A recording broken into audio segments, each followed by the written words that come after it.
Hey guys, I'm Dov, and today I'm back with more Total War Warhammer 2 online action. Today we're back with good old Balthazar GELT. It's going to be taking on the Dwarfs. This is a replay submitted by Sarmation, so let's go ahead and get it rolling here. We've got a front line of spearmen backed up by some great swords, plenty of Empire Knights, or Knights of the Blazing Sun in fact here, Empire Knights over on the far side. Of course, Balthazar carrying, let's see here, Plague of Rust, Final Transmutation, and Transmutation of Lead. We've also got some crossbowmen, a few units in Vanguard as well. We've got some Grenade Launcher Outriders here, Zintler's Reichsguard, and the Stirland's Revenge. For the Dwarfs here, we've got plenty of Dwarf Warriors, Longbeards in the front line, Thorgrim Grudge Bearer, and a single Gyro Bomber. A couple of Thunderers here, a single Great Cannon, or Dawi Cannon rather, and some Slayers as well. So yeah, pretty good stuff. You can see right off the bat this Gyro Bomber is going to be going on a bit of an airstrike here. Does some good damage to those spearmen. That's nothing too important though, but he is going to come in on a bombing run on these greatswords here and do some really good damage. So we'll watch as the airstrike commences here right down the line. Very nice play. Just wrecks that unit of greatswords, and the gun as well going to fire a few shots into this unit of greatswords, as well as some more bombs being dropped here. So absolutely brutal stuff. These two units of greatswords having taken a ton of damage right off the bat. Hard to say if that really paid for the gyrocopter, but definitely went a pretty good direction in doing so. Looks like a regular Final Transmutation, in fact overcast Final Transmutation here, hitting the cannon, and you can see it actually blows up the cannon unit models.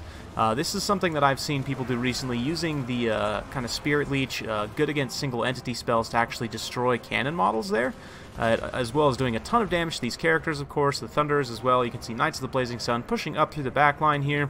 We've got crossbowmen firing in, and a Plague of Rust going on these Thunders here to put them down to 50 armor, so those crossbowmen will trade a bit more effectively there.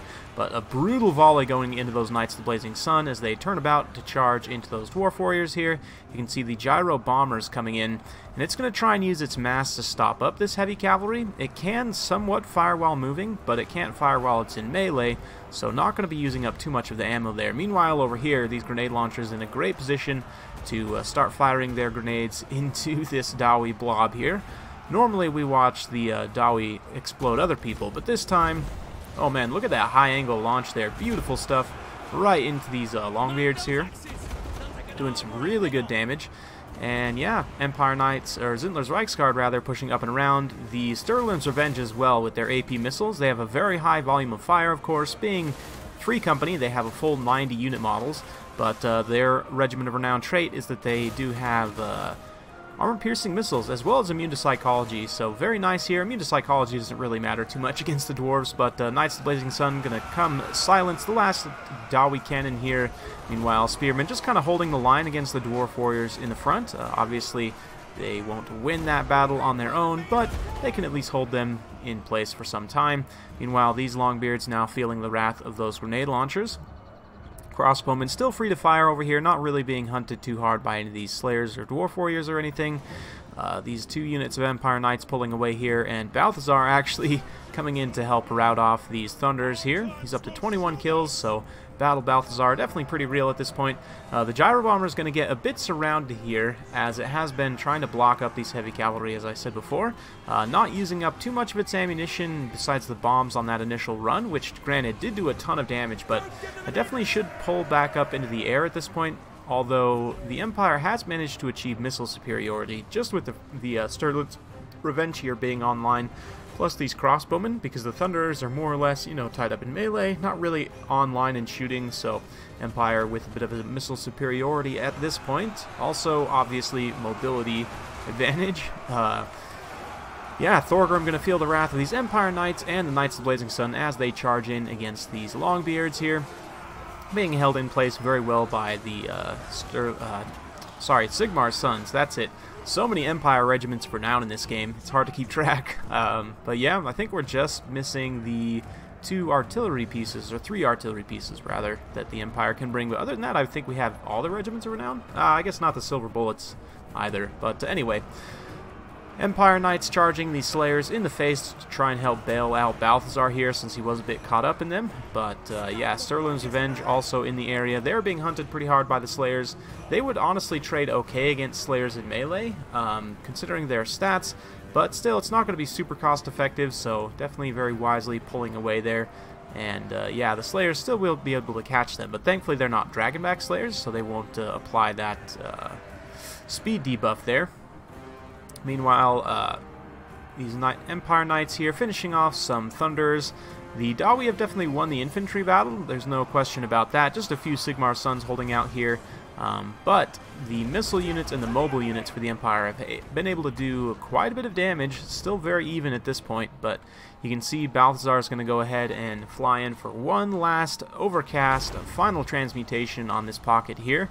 All these troops kind of stacked up on top of each other, and it is going to finish off that cannon crew, do a ton of damage to the Runesmith, to Thorgrim, some of these other low units here. So yeah, pretty good on Balthazar. That's going to put him up to 101 kills. Not bad at all. And you can see the Empire Knight's going to be cleaning things up here. There are still a few grenade launchers, still plenty of ammo as well on the crossbowmen, and a bit on these Sterling's Revenge here, although they are still being hunted by some Slayers here. You can see Balthazar is going to come in and try and finish off this Gyro Bomber, which is still hanging around, but let's see. Come on, Balthazar, you can dismantle this machine here. Look at that Dawi pilot, too, just like, nope. Oh, what the finish there. How about that? That's Sterling's Revenge, too. A little bit too close for comfort there, but did manage to survive that explosion. Then we've got these Slayers coming in here. They're going to be taking some nice fire from those crossbowmen. And the grenade launchers using up just about the last of their ammunition here to try and finish off the Dawi Blob. Not too many healthy units here. It's mostly just dwarf characters, which can kind of be cycle charged pretty well by Balthazar. He does have that 70 charge bonus up on his Pegasus there, so yeah, you can see Empire Knights coming in to start collapsing the final pocket here. Those Slayers have pretty much been finished off, so the Sterling's Revenge can come over here and start dropping some AP missiles as well. Plenty of ammo left on them, and yeah, grenade launcher's just about out, but you can see the Zintler's Reichsguard and the Empire Knights here. Man, I forgot how awesome the Zintler's Reichsguard look. The gold accents on their armor and everything, absolutely awesome. But yeah, at this point the dwarf player is going to admit defeat, so victory for the Empire. Very well played to both players. Yeah, I think for the dwarves, it's interesting. The bombs don't count towards the Gyro Bomber's kill total because it definitely got a lot more than 9 kills just on that initial bombing run alone. But still did a ton of damage to those great swords initially, so it probably did end up paying for itself. But at the same time, you know, again, the mobile and the missile units for the Empire, these two Empire Knights, the Reichsguard, and the Knights of the Blazing Sun, all getting some really good work done. And how about 110 kills on those grenade launchers? Man, some serious work done.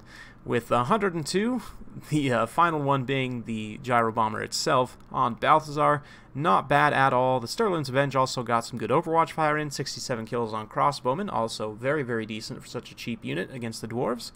For the dwarf player here, 57 on Thorgrim. He was definitely involved in the frontline battle the whole time, buffing up his troops, which is exactly where he should be. Longbeards did okay. Again, the Gyro Bomber being in melee, I think, was the big mistake there. If he had managed to use up maybe more of the ammo on the main gun of the bomber there, it might have been able to swing the battle. It's hard to say. It was pretty close even up until that late game final transmutation.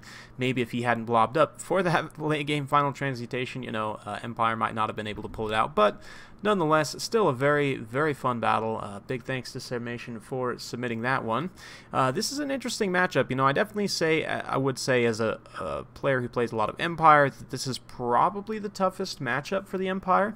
But it certainly is winnable, and it kind of depends on how your opponent goes. Like the Gyro Bomber, a bit of a fun pick. I wouldn't necessarily recommend it per se, but if you were to trade this out for, say, like more Thunders, maybe a second cannon, maybe you trade down a couple Longbeards for Dwarf Warriors and try and squeeze in some blasting charges somewhere as well to help clear out the lighter Empire units. Could potentially be pretty tough, although on the flip side of that, I have seen some pretty funny Empire builds with like double steam tank, and if you can win the artillery battle, then your steam tank can more or less just like, will charge the dwarves to death. A little bit I might say abusive towards a dwarf player, but yeah, it's an interesting matchup, certainly. I would say that if you play, especially standard tournament rules, this is one of the toughest matchups for the Empire, but Sarmatian getting it done here very well with the mobility and the missile units, so very nicely done. Well played to both players. Hope you guys enjoyed watching. If you do like this sort of content, be sure to like, subscribe, hit that bell notification button, so every time I upload a new video, you'll be notified. Thanks again for watching, and we'll see you next time.